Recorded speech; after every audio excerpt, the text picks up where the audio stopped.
Imphal today na ngasi phawbada lamdam asigi mai paklebi nupi entrepreneur kayagi Mapao amadi Tonganba lamsingda khong thangjilaklibi nupi Singgi Mapao tamduna lakli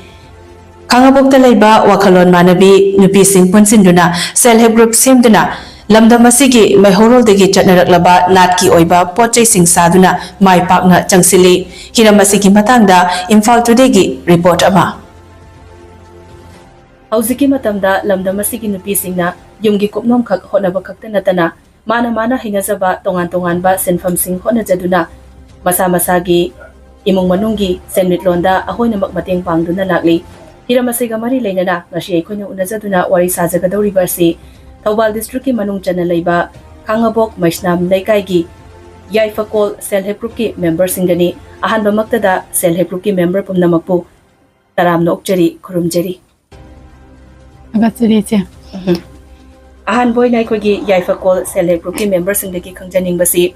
self help group asida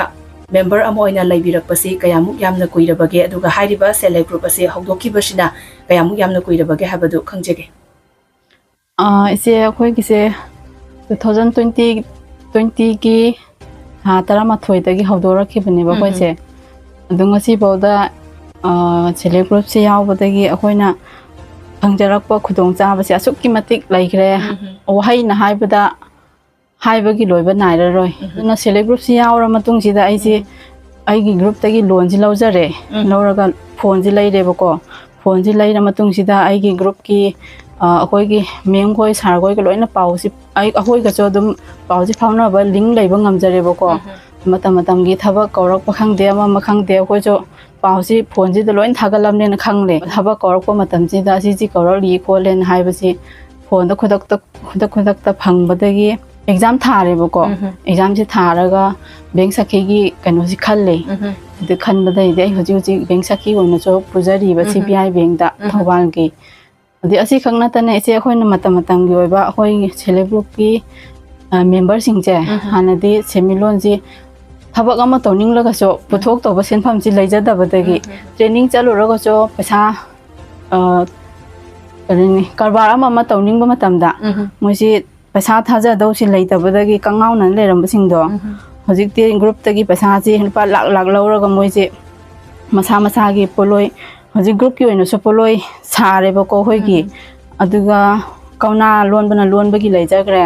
adugi matam gi lai harau bagi phi oiro adigi lai gi phi oiro khongup senda loin saraga akhoi group ki oina puthok pa ngamjare ba hojik maruina ekoi gi self help group te laiba member se punna kaya laibagi member trying to lai member se ekoi gi member tara ni thoi se magi group ama semba matamda self help group se punna member se kaya mu yamna laigadage haibagi masigi rule laibra kamai dum lai che member tara tagina changa phaugi manung semdoi ni che isa se hana self help group se yawi dringai sida isa se kari oina hotna biramage adu su khangjage housewife oina dum leijarami se maruina self help group se yawriba member khuding makna hauji tawriba se habadi group sigi oina potchai khra su puthoki haina su haibi khre ko habadi potloi sabana chingba kauna gi bek sabana chingba mayam ama tawe haiduna adu maruina group sigi oina hauji maruina tawbiri se kari no habadu su khangjage poloi sandok pa poloi akoi group ki oina sai be che aduga lai harau ba matamda sandok pagi phi sabado sabi pakhang khasum wai bagi phiron singdo adu kum su sai self help group asina lairiba se hojik se isa khakki oiba haibada ekoi nupi khakna semjaba individual oiba personal oiba haijaba tare adugumba self help group makhal amara natragana kanagi makhada leiba self help group no haibadu su khangjage se akoi se MSRLM gi makhada leiba self help group oidoi MSRLM gi makhada ihan hana khangabo khungang asida ekoi self help group form tongna bagi damakta changakpa matam se ekoi gi matau karamna changbi rakhibage aduga somna self help group yawbi khibase ekoi karamba mongda kanana hairaga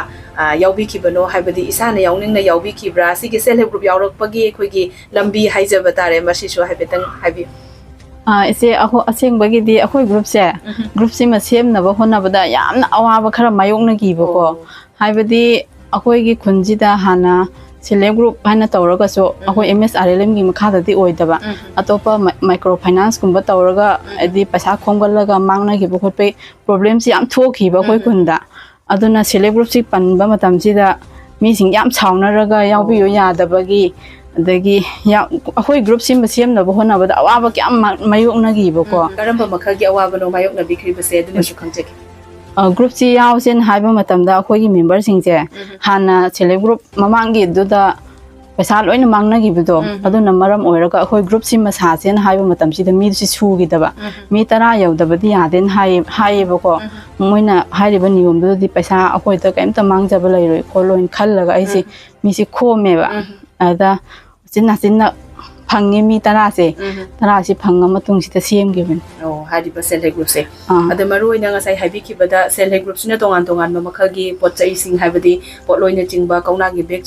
ꯕꯦꯛꯅ ꯆꯤꯡꯕ ꯃꯌꯥꯝ ꯑꯃ ꯄꯨꯊꯣꯛꯑꯦ ꯍꯥꯏꯅ ꯍꯥꯏꯕꯤꯀꯣ ꯍꯥꯏꯔꯤꯕꯁꯤꯡꯁꯤꯒꯤꯗꯃꯛꯇ self help ꯒ꯭ꯔꯨꯞꯁꯦ ꯂꯩꯔꯤꯕ member ꯈꯨꯗꯤꯡꯃꯛꯁꯦ ꯃꯁꯤ training ꯆꯠꯄꯤꯕ꯭ꯔꯥ ꯃꯁꯤ ꯀꯔꯝꯍꯥꯏꯅ ꯇꯧꯋꯤ ꯁꯤꯅ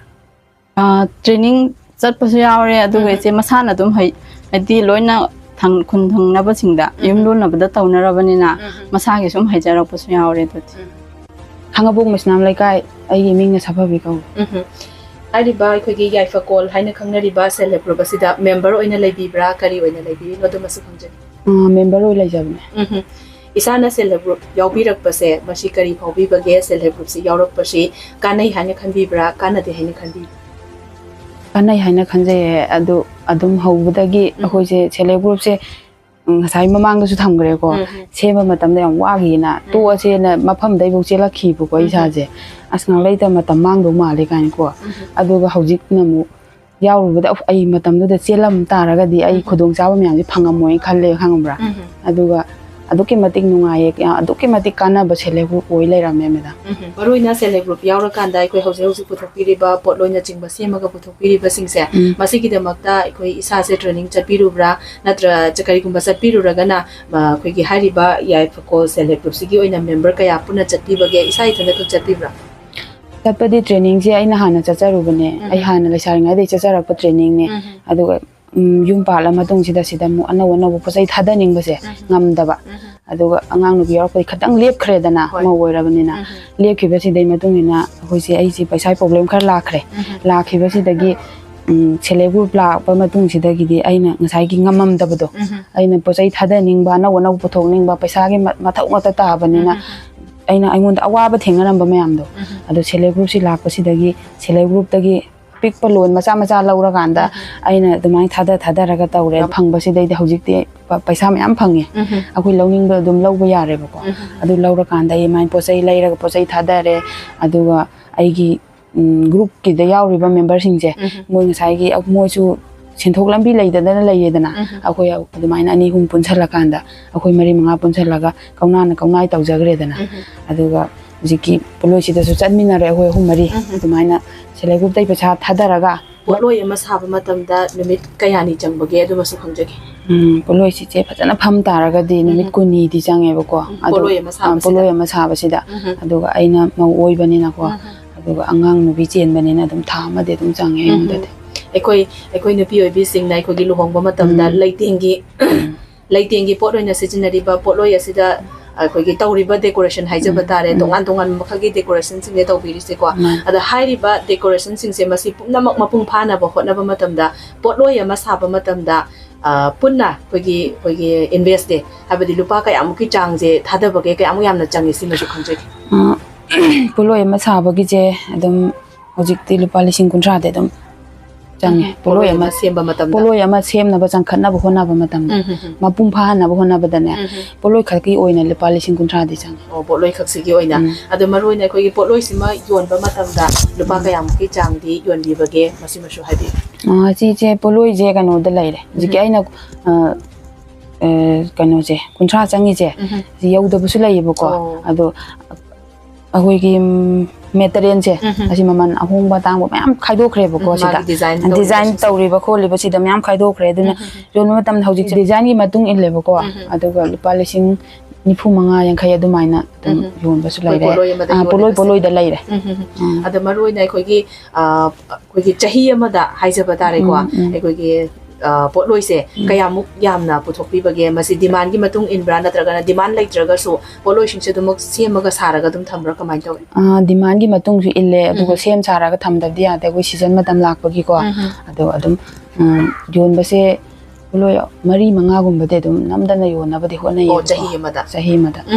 अदुगो पोलोइसे योनबा खकी ओइब्रा नत्रगना वाइबा नचिंगबदि तौब्रा कमाय पोलोइसे वाइबगिसु ओइरे इसानासु चटले अदुमाइना दुम तौरेजे अदो अखोइगी पोटलोय अमा सेम्बा साबा मतमदा चंगिबा पैसा खुदिंगमकसे मसि लोइनमक काइथोखरगा लेमहोबदा लुपा कयामुकी चांगसे इसादा लेमबी होबगे सिमस हाय तौरांगना पोलोय अमदा लुपा 35 दे दुम लेम पोलोय अमा साबा मतमदा अदुदि इसाना सेल्फ ग्रुप यावबीबसे असुकी मति कानरे हाइबसिमदि खंजरे को अदु ओइबा तारगदि अखोइगी लमदम मसिगी नुपी ओइबिसिंगदा अखोइगी सेल्फ ग्रुप यावबदा कानरबी नुपी अमा ओइना करी करी वाफम फोंदोकपिनी बलाइबसिंगसु लोय यावहनिंगे आइगी मोता अदुगा खंगमदबा लैरिदना को थंगनबदा आई अमना आइगोंदा नुंगाइरिबा आइगोंदा फंगिबा खुदोंचाबसिंगजे मोय मोयदसु लोय फंगहनिंगे लोय यावहनिंगे जे लेसारिङाइदा लैरिबा फिबमदुगा मतमदुदा लैरिबा अखोइगी मवोंग हाइतारे हौजिका मवोइरबा मतुंगदा लैबसिगा अनिमक्से थबक तौरकपा मतमदा करम्बा मखलगी खेनबा लाकपगे खेनबदि याम लाये देजे मवोइबगा लैसाबगदि खेनबनिनको अदुगा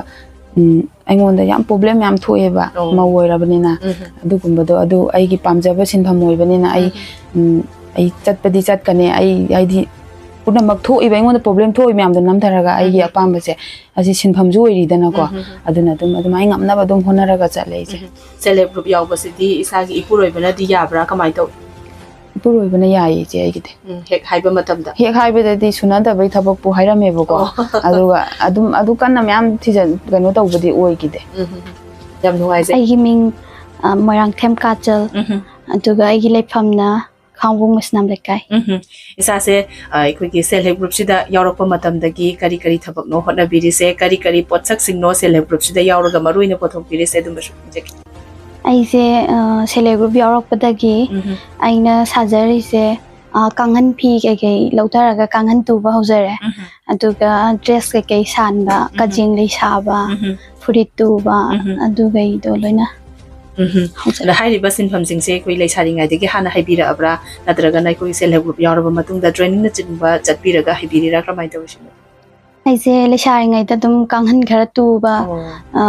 अदुगा कजिंग लै के साबा खोटबा फुरित तुबा के तमे अदुगा सेल्फ ग्रुप यावदगी सेंदंगर लौथरगा अदुगा फजना दुम पांगथोकपा ngame हानदी पैसा लैतबगी प्रॉब्लम खरा दुम लैरमे अदुगा सेल्फ ग्रुप यावबदगी सिदगी दुम सेंदंग लौथरगा पांगथोकपा ngamjare अद मरुइना अखोइगी कजिंग लै साबा हाइबा मसु फोंदोकपिखिको कजिंग लै अमा साबा मतमदा नुमित कयानि चंगबगे मतम कयामु यामना चंगबगे दुमसु खंजे कजिंग लै साबा जे नुमित निनी चंगबा यावे अदुम फंबगी मखा पोले अदुगा मागिदी मेट्रेन सिंग जे पुलप पुनसलगा थमगा नुमित निनी हुमनी दा दुम लोइबा ngame मरुइना कजिंग लै साबा से चंगिसे करम मखगी पोचकसिंग अदो कजिंग लै साबा जे मागी तेजाब लुपगी मपोट मचे म लेरे अदुगा स्वेट अदुगा ली सिजिंग जे संग अद कजिंग लै अमा से कोइ साबा मतमदा लुपा कयामुकी चांगदि चंगबगे कजिंग लै अमा साबदा कजिंग लै अमा साबा जे कजिंग लै जिता मखल अहुम थोएबा डबल हाइबा मगा अदुगा सिंगल हाइबा मगा अदुगा मीडियम ओइबा मीडियम हाइबा मगा थोए अहुम जे साबा जिदा अमना लुपा मीडियम गिना लुपा कनो समगा जंगे अदुगा सिंगल गिना लुपा चहुम जंगे अदुगा डबल गिना लुपा चट्रेट कुम जंगे हाइरिबा खुदिंग मक्से कोइगी लोइनमक खाइदोखरगा हाइजबा तारेको कजिंग लै अमा योनबा मतमदना इसादा कोइगी लुपा कयामुकी चांगसे लेम्बी होबगे अदुगा कजिंग लै अमा से योनबा मतमदना कोइ लुपा यामबदा हाइजबा तारेको यामबदा कयामुकी चांगले योनबीबगे मसिन करमाय दो पलगिजे योनबा कांदा लुपा लिसिंग अमगा समगा दुमाइने योले खरा अदुम डिमांड लेरा कांदना सिनबगी मतमदना अदुगा खरा चटपा वाला कांदा लिसिंग अमगा सनी लिसिंग अमा फौ थादोए नो कजिंग लै मदा अदुगा मागी अखोइना सिजे खाइदोखरबा मतुंगदा तोंबा जे अदुम chanipan tongba yaure aduga matamgi matung ina dum sen kharan do kajeng leise koi punna haja batare chahi ama sida koi gi chahi ama chupna sarak pa matam da ko magi season nai bra natraga na kajeng leise isagi oina punna sajalaga dum thambi bra kamai to season nai lai harau matam da na yam chatle maje aduga koi gi lai harau da matam da na oraga na koina sajilaga jama tawraga thamdeba aduga lai harau matam ji da dum thatoe fajana atai matam da na khar chatpa wal ado somna sabiri ba kajeng leina chingba aduga kanghana chingba potsa khuding makse sigi marketing haja batare masigi yon bagi mawong sina kamai tawi sari ba semi ba khuding makse koi yum dagi oina dumak ai koi gi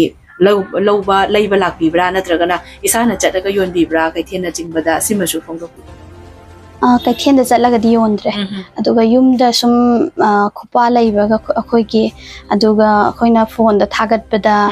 aduga dum moina contact tawbirakpa adumai tawre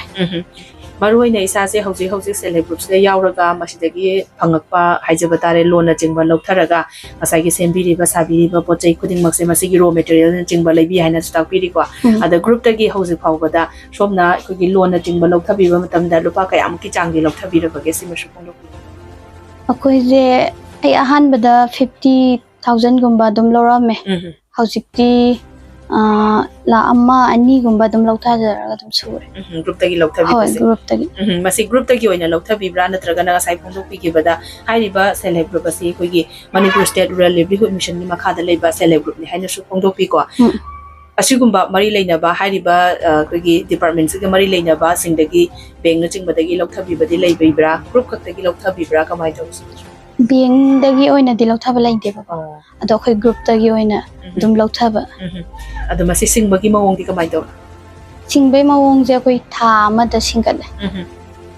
amada magi interest ki chance di kyamu interest se haidi lobagi matung in dum 1% gumba ga ado ngasai pochai semba saba aduga self group yauba haibasiga ngasai imung manungi haibi puroibagi seba haiba masulai aduga ichai sugi seba haiba masulai ko haiba singi hotnarakwa matamda self group yaubasiga aduga ngasai pochai sing semba saba tawbasiga ani makse punjanarpa matamda kramaina sinbi thabak se mawong se kramaina tawbi sigi se haraga di aigi imung manung support yam pipi aigi inim iku aduga aigi nupa si moina yam support tawbi ba moina support tawbi ba si ai si ngam jabani yam nungai jai adom gi yum gi miyoi singa su support tawbi haina su phongdok pi ba na thagat ba phongdok cheri kharum jai aigi min khundong ba maraki aduga aigi la khana ngabong sa aduga aini ngawjari ba se aduga sigi manunga ga maruina self group se haurakpadagi na hausi phawgi manungda leiba journey haijaba tare ko karamba mongda karam haina haurakpirakpage hausi phawbada na kari fibamda leirabage aduna sakondok self group se haurakpa matamdadi aduki mati wana haurakre haije akoi si khangabo part 2 sigi oina de akoina ani suba chemba self group oidoine ba ahan bada akoi sigi lamlong bazar da mahana laramne akoi sigi ga noma khang da akoi ji tin nei tinaba matam ji da moina pullaga awareness tawbagi mongda dumaina wari sa je na hai akoi noi kira cheleba kira chen na je sum awareness tawraga hadi company gi point jon sara ko asmai myam leibani na ado akoi na mathang doin tawra je khotla je akoi na yaito ko jo mathang da muka akoi sigi oiba memory tu ji la ga no phamme mi la bane na nuai train ko ju phamme phamma matam ji da wali ji li moina lirakpa matam ji da di adoki mati kana na di khalle ko wakhan ji da khalle aduga thogle meeting ji lora thogla matam da di kamai tawge da sum hana gi mamang ta sene group aina awa ba myam thingna gi ba myam leina gre ba adumai leibe ji da mi ji na ekada wai tawduno tawruno kana ba thabang na te ko ju taw ba tawramam ne manga toi ji ne pesa myam mangre khotre aduma haye moina harakpa ji sida jo mo wakhan je hantha ba aduga mo asumdagi misoina harakpa wari do taraga na mu semning ba dumaina charang nara leye timing ji da aduga misoi ji jo dum ani rahum la ji la e akoronda la ba ji da phare phare sema ko ji sema matam ji da ahan da ko mi ꯇꯔꯥꯒ ꯃꯔꯤꯃꯨꯛ ꯁꯦꯝꯃꯦ ꯒ꯭ꯔꯨꯞꯁꯦ ꯃꯤ 14 ꯁꯦꯝꯕ ꯃꯇꯝꯁꯤꯗ ꯁꯦꯝꯃꯦ ꯍꯞꯇꯥ ꯑꯃ ꯑꯅꯤꯁꯤ ꯐꯝꯕ ꯍꯧꯔꯕ ꯃꯇꯨꯡꯗ ꯀꯤꯔꯒ ꯑꯃꯨꯛ ꯂꯣꯏ ꯇꯣꯛꯅꯈ꯭ꯔꯦꯕ ꯉꯁꯥꯏꯒꯤ ꯌꯥꯎꯔꯤꯕ ꯃꯦꯝꯕꯔꯈꯩꯁꯦ ꯀꯤꯔꯒ ꯇꯣꯛꯅ ꯃꯣꯏ ꯃꯤ 5 6ꯃꯨꯛꯁꯤ ꯇꯣꯛꯈ꯭ꯔꯒ ꯃꯤ 10ꯁꯤ ꯁꯨꯗꯕꯤꯗ ꯂꯩꯍꯧꯔꯦꯕ ꯑꯩꯈꯣꯏ ꯒ꯭ꯔꯨꯞꯁꯦ 10ꯁꯤ ꯁꯨꯗ꯭ꯔꯦ ꯑꯗꯨꯒ ꯑꯩꯈꯣꯏꯁꯦ ꯑꯗꯨꯝ ꯍꯥꯏꯗꯤ ꯑꯁꯤ ꯄꯩꯁꯥ ꯑꯩꯈꯣꯏꯅ ꯍꯞꯇꯥꯒꯤ ꯍꯨꯟꯀꯠꯅꯔꯤꯕ ꯁꯦꯟꯊꯪꯁꯦ ꯃꯣꯏꯅꯁꯨ ꯄꯨꯔꯣꯏ ꯍꯥꯏ ꯑꯩꯈꯣꯏꯗ ꯂꯩꯍꯧꯗꯣꯏꯅꯦ ꯑꯗꯨ ꯑꯣꯏꯇꯥꯔꯒꯗꯤ ꯃꯥꯡꯕꯗꯤ ꯊꯑꯣꯏꯅ ꯂꯩꯗꯧ ꯃꯥꯟꯗ꯭ꯔꯦꯅ ꯋꯥꯈꯜ ꯑꯃ ꯂꯥꯛꯑꯦ ꯂꯥꯛꯄ ꯃꯇꯝꯁꯤꯗ ꯑꯗꯨꯃꯥꯏꯅ ꯑꯗꯨ ꯑꯣꯏꯇꯥꯔꯗꯤ ꯑꯩꯈꯣꯏ ꯈꯔꯁꯤ ꯃꯥꯟꯅꯔꯒ ꯁꯦꯝꯃꯁꯦ ꯇꯣꯛꯈꯤꯕꯁꯤꯡꯁꯤꯅ ꯇꯣꯛꯆꯈ꯭ꯔꯁꯅꯨ ꯑꯗꯨꯒ ꯑꯅꯧꯕ ꯊꯤꯔ ꯁꯦꯝꯃꯁꯦꯅ ꯑꯩꯈꯣꯏꯁꯦ ꯃꯤ ꯊꯤꯌꯦ ꯁꯣꯔꯣꯛꯇꯒ ꯊꯣꯛꯇꯅ ꯁꯦꯜꯐ ꯍꯦꯜꯞ ꯒ꯭ꯔꯨꯞ ꯁꯦꯝꯃꯤꯟꯅꯁꯦꯅ ꯃꯤꯒ ꯊꯤꯌꯦꯕꯀꯣ ꯑꯗꯨ ꯌꯥꯔꯛꯈꯤꯗꯦ ꯃꯇꯝ ꯈꯔꯃꯨꯛ ꯌꯥꯗ꯭ꯔꯦ ꯑꯩꯈꯣꯏꯁꯦ ꯅꯨꯡꯉꯥꯏꯇ꯭ꯔꯦ ꯁꯦꯝꯗꯤ ꯌꯥꯝ ꯁꯦꯝꯅꯤꯡꯉꯒ ꯑꯗꯨꯒ ꯑꯩꯈꯣꯏꯁꯦ ꯃꯤꯉꯣꯟꯗ ꯍꯥꯏꯔꯦ ꯑꯗꯣ ꯑꯁꯨꯃꯥꯏꯅ ꯇꯧꯕꯅꯦ ꯋꯥꯔꯤꯁꯦ ꯂꯤꯔꯦ ꯒ꯭ꯌꯥꯟ ꯇꯥꯅꯕ ꯑꯗꯨꯃꯥꯏꯅ ꯋꯥꯔꯤꯁꯦ ꯒ꯭ꯌꯥꯟ ꯇꯥꯅꯕ ꯂꯤꯔꯕ ꯃꯇꯨꯡꯗ ꯑꯃꯨꯛ ꯌꯥꯎꯔꯦ ꯃꯤ ꯑꯇꯣꯞꯄ ꯑꯅꯧꯕ ꯌꯥꯎꯔꯦꯕꯀꯣ ꯌꯥꯎꯔꯒ ꯒ꯭ꯔꯨꯞꯁꯦ ꯁꯦꯝꯃꯦ ꯑꯗꯨꯃꯥꯏꯅ ꯇꯧꯔꯒ ꯒ꯭ꯔꯨꯞꯁꯦ ꯁꯦꯝꯃꯒ ꯍꯧꯖꯤꯛꯇꯤ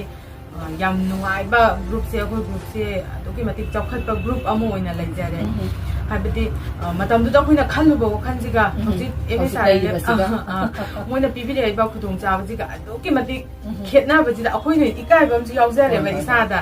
ꯍꯥꯏꯕꯗꯤ ꯑꯩꯈꯣꯏꯅ ꯂꯥꯟꯅ ꯈꯜꯂꯨꯔꯦ ꯋꯥꯈꯟꯗꯤ ꯂꯥꯟꯅ ꯈꯜꯂꯨꯕ ꯍꯥꯏꯗꯤ ꯃꯥꯡꯈꯤꯗꯣꯏꯔꯥ ꯀꯃꯥꯏꯅ ꯇꯧꯈꯤꯗꯣꯏꯅꯣ ꯑꯗꯨꯃꯥꯏꯅ ꯈꯜꯂꯨꯔꯦ ꯑꯗꯨꯒ ꯍꯧꯖꯤꯛꯇꯤ ꯑꯗꯨꯛꯀꯤ ꯃꯇꯤꯛ ꯈꯨꯗꯣꯡꯆꯥꯕꯁꯤ ꯄꯤꯕꯤꯔꯦ ꯑꯩꯈꯣꯏꯗ ꯑꯩꯈꯣꯏꯁꯦ ꯃꯃꯥꯡꯊꯛ ꯁꯦꯜꯐ ꯍꯦꯜꯞ ꯒ꯭ꯔꯨꯞ ꯌꯥꯎꯗ꯭ꯔꯤꯉꯩ ꯃꯃꯥꯡꯊꯛꯇꯗꯤ ꯑꯩꯈꯣꯏꯁꯦ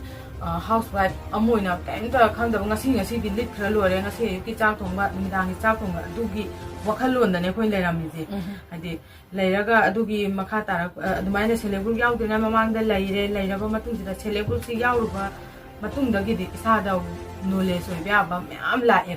ꯂꯥꯛꯑꯦ ꯍꯥꯏꯕꯗꯤ ꯃꯤꯔꯛ ꯇꯤꯟꯅꯤꯡꯉꯛꯄ ꯑꯗꯨꯒ ꯍꯥꯏꯗꯤ ꯃꯤꯃꯥꯡ ꯊꯣꯛꯑꯒ ꯋꯥ ꯉꯥꯡꯕ ꯉꯝꯕꯒꯤ ꯁꯛꯇꯤ ꯂꯩꯔꯛꯄ ꯑꯗꯒꯤ ꯅꯨꯄꯤ ꯑꯃ ꯑꯣꯏꯖ ꯇꯥꯔꯒꯁꯨ ꯍꯥꯏꯗꯤ ꯍꯟꯊꯅ ꯂꯩꯅꯤꯡꯉꯛꯇꯕ ꯑꯩꯉꯣꯟꯗ ꯍꯥꯏꯕꯗꯤ ꯑꯩꯁꯨ ꯅꯨꯄꯤ ꯑꯃ ꯑꯣꯏꯇꯥꯔꯒꯁु ꯃꯤꯒ ꯃꯥꯟꯅꯅ ꯂꯩꯕ ꯉꯝꯃꯤꯅ ꯍꯥꯏꯕꯒꯤ ꯋꯥꯈꯜ ꯑꯃ ꯂꯩꯔꯛꯄ ꯑꯩꯉꯣꯟꯗ ꯑꯗꯨꯛꯀꯤ ꯃꯇꯤꯛ ꯀꯩ ꯍꯥꯏꯅꯤ ꯊꯥꯒꯠꯄꯗꯅ ꯋꯥꯠꯂꯅꯤ ꯁꯦꯜꯐ ꯍꯦꯜꯞ ꯒ꯭ꯔꯨꯞꯁꯤꯗ ꯑꯩꯈꯣꯏꯅ ꯑꯗꯨꯛꯀꯤ ꯃꯇꯤꯛ ꯊꯥꯒꯠꯅꯤꯡꯉꯦ ꯑꯩꯈꯣꯏꯗꯤ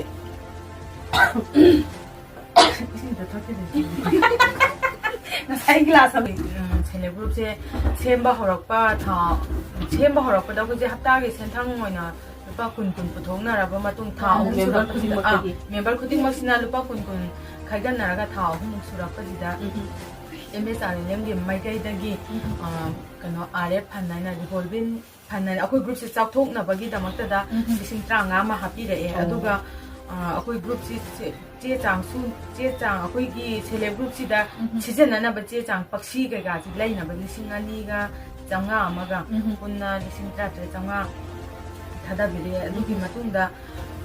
tha taruk muk lairaba matungda kano lae CIF loan naina lakh ama pibirae adugi matung tha ni hum kanaraba matungda bank na loan amuk pibirae bank dagi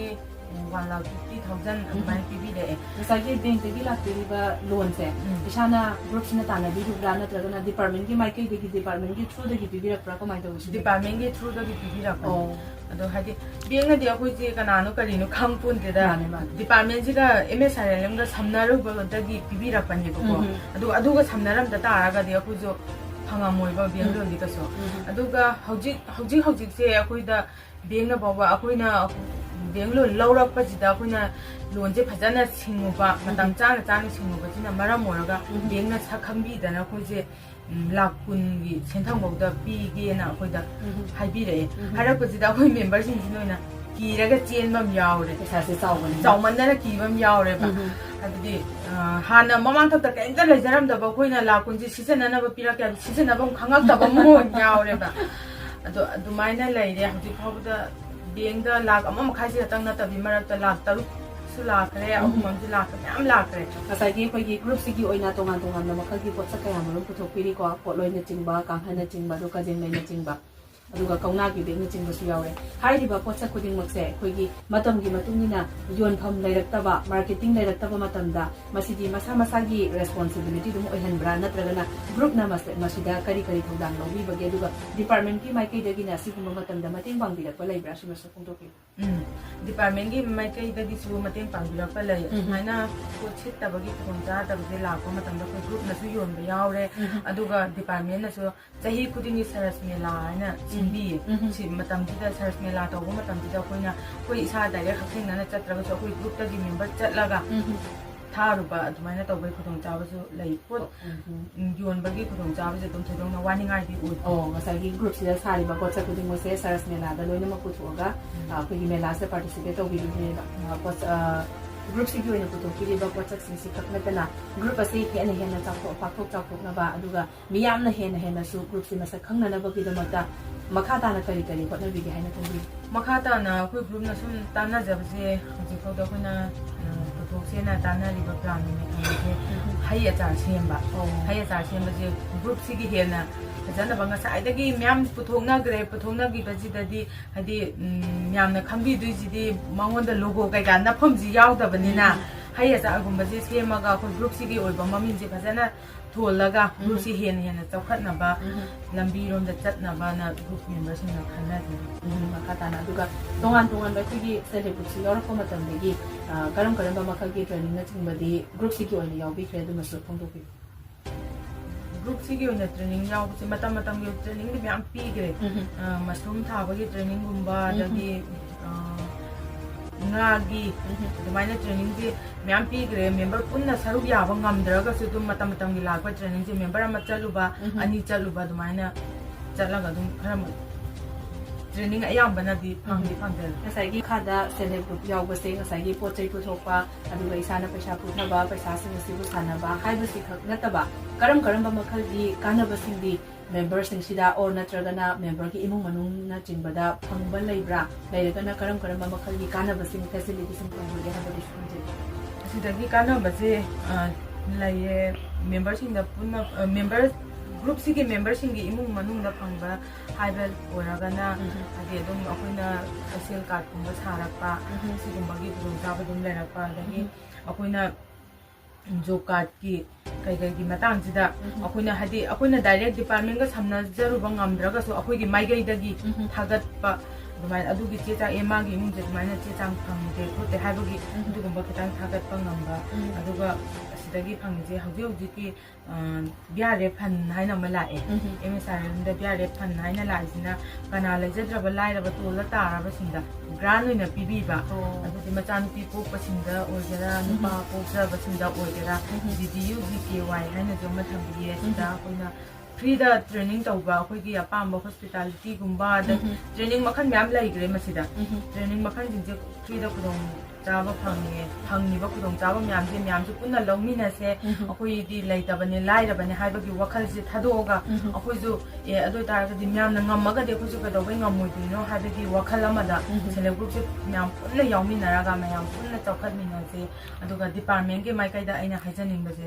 ꯍꯧꯖꯤꯛ ꯐꯥꯎꯕꯗ ꯑꯩꯈꯣꯏꯗ ꯄꯤꯕꯤꯔꯤꯕ ꯈꯨꯗꯣꯡꯆꯥꯕꯁꯤꯗꯒꯤ ꯍꯦꯟꯅ ꯄꯤꯕꯤꯔꯛꯅꯕꯒꯤꯗꯃꯛꯇ ꯗꯤꯄꯥꯔꯠꯃꯦꯟꯕꯨꯁꯨ ꯏꯀꯥꯏ ꯈꯨꯝꯅꯕ ꯎꯠꯆꯔꯤ. ꯍꯣꯏ ꯌꯥꯝ ꯅꯨꯡꯉꯥꯏꯖꯩ ꯉꯁꯤ ꯊꯧꯕꯥꯜ ꯗꯤꯁꯇ꯭ꯔꯤꯛꯀꯤ ꯃꯅꯨꯡ ꯆꯟꯅ ꯂꯩꯕ ꯈꯥꯡꯉꯕꯣꯛ ꯃꯩꯁꯅꯥꯝ ꯂꯩꯀꯥꯏꯒꯤ ꯌꯥꯏꯐꯈꯣꯜ ꯁꯦꯜꯐ ꯍꯦꯜꯞ ꯒ꯭ꯔꯨꯞꯀꯤ ꯃꯦꯝꯕꯔꯁꯤꯡꯕꯨ ꯑꯃꯨꯛꯀ ꯍꯟꯅ ꯊꯥꯒꯠꯄ ꯐꯣꯡꯗꯣꯛꯆꯔꯤ. ꯂꯣꯏꯅꯅ ꯇꯨꯡꯗꯁꯨ ꯊꯕꯛꯁꯤꯡ ꯍꯣꯠꯅꯕꯤꯗꯨꯅ ꯑꯗꯣꯝꯅ ꯆꯪꯁꯤꯟꯕꯤꯔꯤꯕ ꯍꯤꯔꯝ ꯑꯁꯣꯝꯗ ꯑꯗꯣꯝꯅ ꯆꯪꯁꯤꯟꯕꯤꯔꯤꯕ ꯂꯝ ꯑꯁꯤꯗ ꯍꯦꯟꯅ ꯃꯥꯏ ꯄꯥꯛꯄ ꯑꯣꯏꯕꯤꯌꯨ ꯍꯥꯏꯅ ꯊꯥꯒꯠꯄ ꯐꯣꯡꯗꯣꯛꯆꯩ. ꯊꯥꯒꯠꯆꯔꯤ.